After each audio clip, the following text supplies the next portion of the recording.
In this video, I'm gonna teach you how to play Battlefield 6 multiplayer on PC. It's a very easy process, so make sure to follow along. With Battlefield 6 officially released, you can play any mode available on the official release. In order to play multiplayer, highlight the option from the home screen and choose it here at the left. So right below campaign, you will see multiplayer.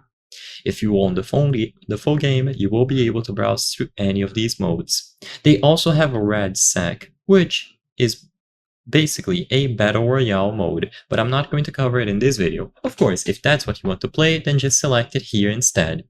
You will be able to choose from any of these playlists, so for example, Blackwell Fields Conquest, Strike Point, All Out Alpha, and so on.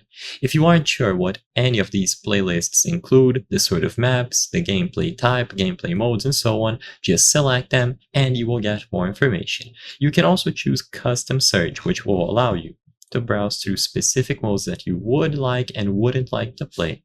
After this is done, just use the subtitle option at the bottom left and the search will begin. There is absolutely no secret to this. It is going to work if you are playing through the EA Launcher, Steam, or other platforms besides PC.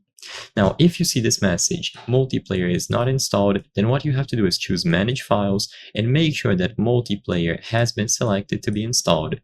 And if indeed it isn't installed in your computer, then you will have to close the game and wait for the installation to be done. Afterwards, you just choose multiplayer once more, select the mode, and start queuing. You can queue alone or with other players, just make sure that you invite them to your lobby. I hope I was able to help you.